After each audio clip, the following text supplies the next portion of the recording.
Hey look, it's BB-8. And BB-8 and BB-8. Hey look, toys! We're going to compare some of the different BB-8 toys that are out right now. As you probably know, BB-8 is the droid from Star Wars Episode 7, the successor to R2-D2 as the new cute droid. It started with Sphero, a remote-controlled ball controlled by an iPhone or Android app. Lucasfilm worked with Sphero to put a head on the ball, creating a real-life robot used on the set of the movie, and also turning the original Sphero into a BB-8 toy. Hasbro also created a less sophisticated and less expensive remote-controlled BB-8, which is sold exclusively at Target.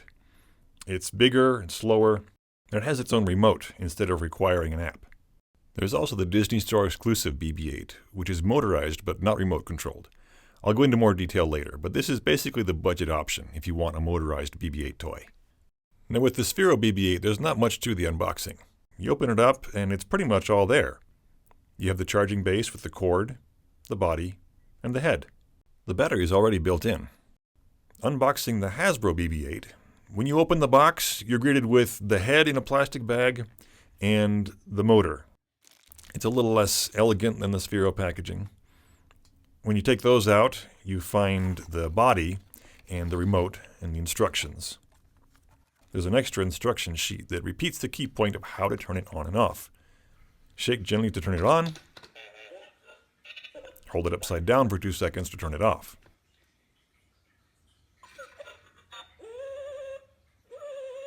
The trick is to turn it right side up again before the falling asleep noise stops. Otherwise, you'll just turn it back on again.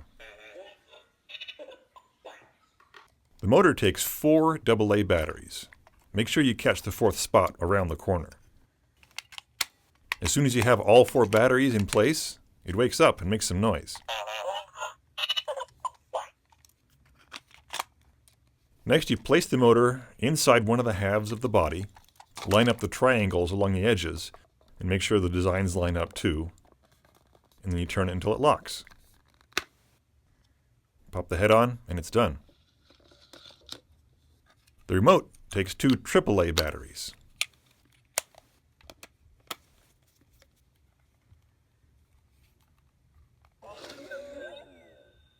With the Sphero version, you download the app, and then hold your phone close to BB-8 as the app is starting up. Once the app is started up, you go into drive mode. Swipe back and forth on the picture of BB-8 to orient it so the blue light on the droid is pointing at you. Because with the joystick interface, you push up to move BB-8 away from you and pull it down to make it run towards you.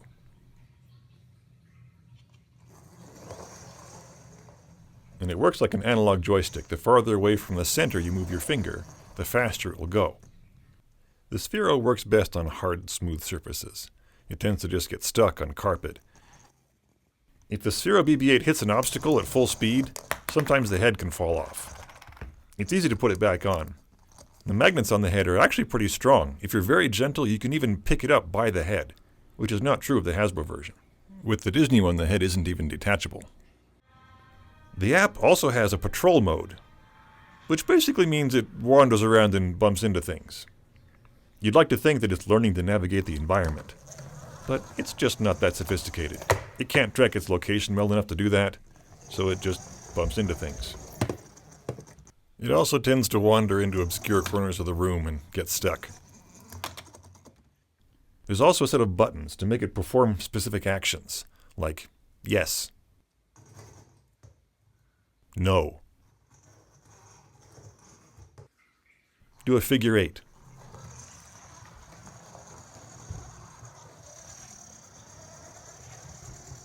It also has voice recognition, so you can verbally tell it to patrol, run away, etc. Okay, BB-8, look around. The holographic message function is pretty cool. You point the camera at it, and on the screen, it appears to project a holographic message. So it's detecting live where BB-8 is on the screen so that it can overlay the hologram.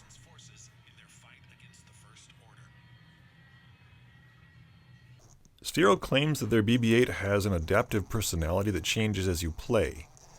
I haven't figured out what this means. I'm not really sure how its personality is supposed to be expressed or how it would change. With the Hasbro BB-8, control is pretty simple. The remote has 4 buttons. Forward, backward, turn left, turn right. It seems to be an infrared remote, which is probably why the body has so many holes in it, so the signal can get through to the motor inside, which is where the sensor must be. While the Sphero can lose its head by running into things at top speed, this one doesn't go that fast. On the other hand, the magnets aren't as strong, so it is easier to knock the head off by accident. It bumped into my knee. On this BB-8, you need the head so you can tell which way it's going to go when you press forward or backward on the remote. Because it's bigger than the Sphero, it can go on carpet, though hard surfaces are still better. It's very wobbly as it drives around, and it doesn't always go in a straight line. It sounds rougher as it rolls, and that's partly because the surface is detailed rather than smooth like the Sphero. And this BB-8 makes lots of cute droid sounds as you control it, as well as if you just let it sit for a while. I wanted to do a ramp test to see which one could go up inclines better, but surprisingly they both had trouble with the lowest ramp I came up with. The Sphero could go all the way if it got going fast enough, but the Hasbro could never quite make it. The Sphero also wins in durability. Dropping the Hasbro BB-8 just a couple of inches can be pretty dramatic. Of course, you can always pop it back together.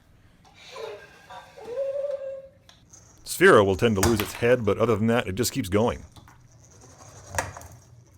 The Sphero is also waterproof. The original Sphero has a knobbly case you can put on it so it can get some traction in the water. You could put it on the BB-8, but you'd have to leave the head off. Now lastly we have the Disney Store BB-8.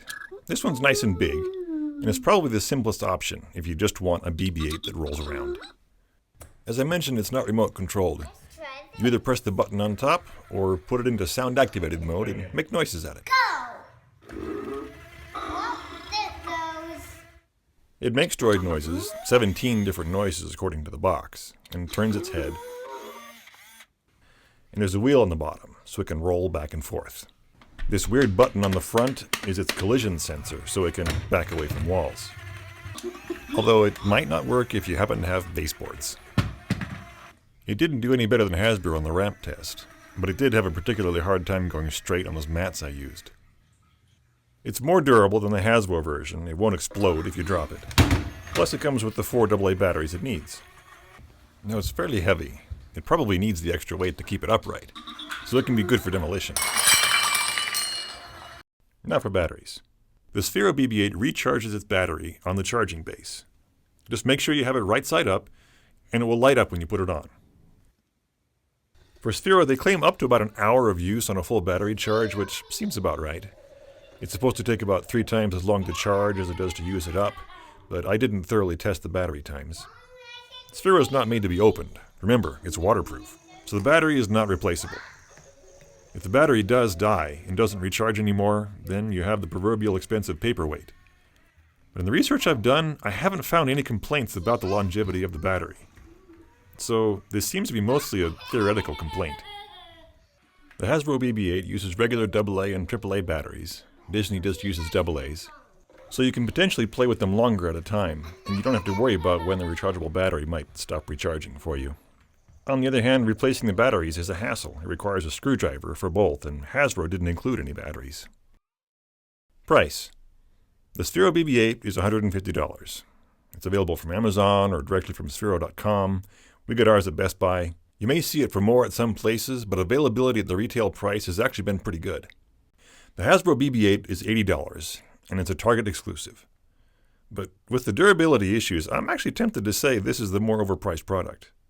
Disney's BB-8 is $35, and it's only available at the Disney Store. Age and playability. The Sphero, as we've seen, it's waterproof and far more durable.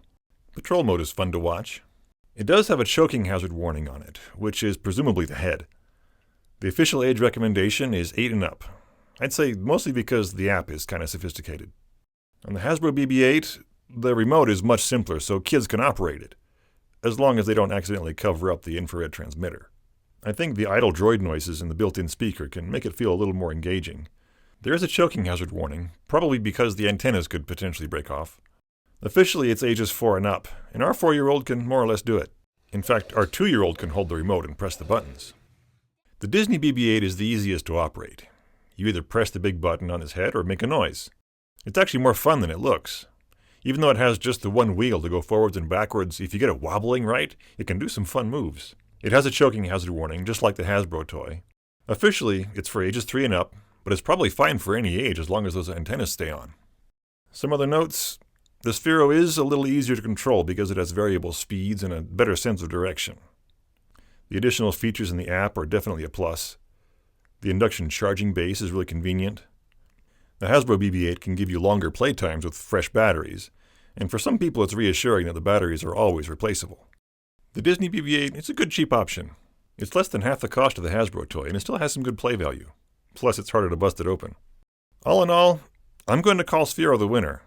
Even though it's so much more expensive, it's far more durable. It has more sophisticated mechanism, and the app features add value too. Thanks for looking.